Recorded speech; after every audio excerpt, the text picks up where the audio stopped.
দেখুন, গঙ্গারামপুর সুপার হাসপাতাল এটাকে বলা হলেও এটা সুপার স্পেশালিটি হাসপাতাল নয়। কারণ এইখানে যে পরিমাণে আশেপাশে দক্ষিণ দিনাজপুর জেলা একটা প্রত্যন্ত জেলা, যে জেলাতে প্রচুর পরিমাণে গরিব লোকের বসবাস, তাদের সেই রকম কোনো একটা গরিব লোকের একটা বড় ধরনের অসুখ হলে তাদের বাইরে যাওয়া তাদের পক্ষে সম্ভব না, বা তাদের পক্ষে সেই পরিমাণ টাকা খরচা করে তাদের শরীরকে সুস্থ করা সম্ভব নয়।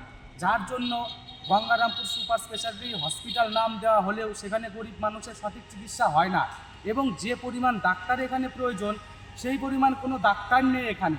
একটা কোনো ডাক্তার ভালো হলে সে যদি তৃণমূলের কথা না শোনে, তাহলে সে ডাক্তারকে গঙ্গারামপুর সুপার স্পেশালিটি হসপিটাল থেকে ট্রান্সফার করে দেওয়া হচ্ছে। এবং যে ডাক্তারগুলো কোথাও একটা ভালো হসপিটালে চাকরি না করে প্রথমত অবস্থায় তাকে এই দক্ষিণ দিনাজপুর জেলার সুপার হসপিটালে হচ্ছে দায়িত্ব দেওয়া হচ্ছে, যার জন্য আজকে গরিব মানুষ অনেক অসুবিধায় পড়ে আছে।